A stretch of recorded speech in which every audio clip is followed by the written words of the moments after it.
সরকারি কৃষি প্রণোদনার টাকার ভাগ না পাওয়ায় শেরপুরের নকলা উপজেলা কৃষি কর্মকর্তা শাহরিয়ার মোরসালিন মেহেদীকে মারধরের অভিযোগ উঠেছে উপজেলা ছাত্রদলের সদস্য সচিব রাহাত হাসান কাইয়ুমের বিরুদ্ধে। গেল বুধবার দুপুরে উপজেলা কৃষি কর্মকর্তার সরকারি অফিস কক্ষে এই ঘটনা ঘটে। রাত থেকেই কৃষি কর্মকর্তাকে মারধরের সিসিটিভি ফুটেজ সামাজিক যোগাযোগ মাধ্যমে ছড়িয়ে পড়েছে। মারধরের সময় কাইয়ুমের সঙ্গে ছাত্রদল কর্মী ফজলুও ওই কর্মকর্তাকে মারধর করেন।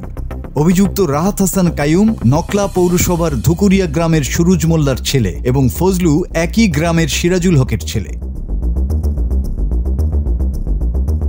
কৃষি অফিস ও মামলা সূত্রে জানা গেছে, বুধবার বেলা 2:30টার দিকে নকলা উপজেলা কৃষি কর্মকর্তা শাহরিয়ার মোরসালিন মেহেদীর অফিস কক্ষে যান উপজেলা ছাত্রদলের সদস্য সচিব রাহাত হাসান কাইয়ুম। এ সময় বাইরে অপেক্ষা করছিলেন ছাত্রদল কর্মী ফজলু। কাইয়ুম কৃষি কর্মকর্তা শাহরিয়ার মোরসালিন মেহেদীর কাছে কৃষি প্রণোদনা কাকে কাকে দেয়া হয়েছে জানতে চান এবং ছাত্রদলের ভাগ তাকে দিতে বলেন। বিষয়টি মোবাইলে উপজেলা বিএনপির সদ্য বিলুপ্ত কমিটির সভাপতি খোরশেদুর রহমানকে জানালে কাইয়ুম আরও ক্ষিপ্ত হন এবং কথা বলার এক পর্যায়ে উত্তেজিত হয়ে কৃষি কর্মকর্তাকে সজোরে চড় মারেন।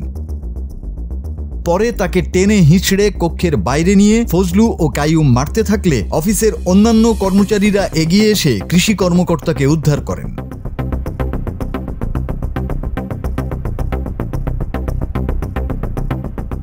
নকলা থানার ভারপ্রাপ্ত কর্মকর্তা মোহাম্মদ হাবিবুর রহমান জানান, মারধরের ঘটনায় কাইয়ুম ও ফজলুর বিরুদ্ধে নকলা থানায় একটি মামলা দায়ের করা হয়েছে। সর্বোচ্চ চেষ্টা করতেছি আসামিকে গ্রেফতার করার জন্য। এখন পর্যন্ত গ্রেফতার হয়নি, অভিযান অব্যাহত আছে। জি মামলা হয়েছে। একটা কৃষি কর্মকর্তার ঘটনায় 2 জনের বিরুদ্ধে মামলা রেকর্ড হয়েছে। তাদেরকে গ্রেফতারের জন্য সর্বোচ্চ চেষ্টা অব্যাহত আছে। তারা পলাতক থাকায় এখনো ধরা সম্ভব হয় নাই, তবে খুব দ্রুতই ধরা হবে। এই ঘটনার সুষ্ঠু বিচার এবং নিরাপত্তার দাবিতে মানববন্ধন করে শেরপুর কৃষি অফিসের কর্মকর্তা ও কর্মচারীরা।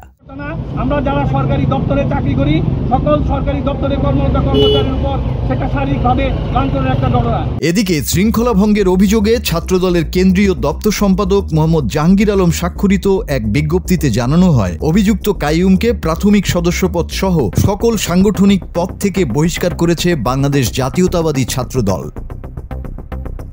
Bangla TV news desk.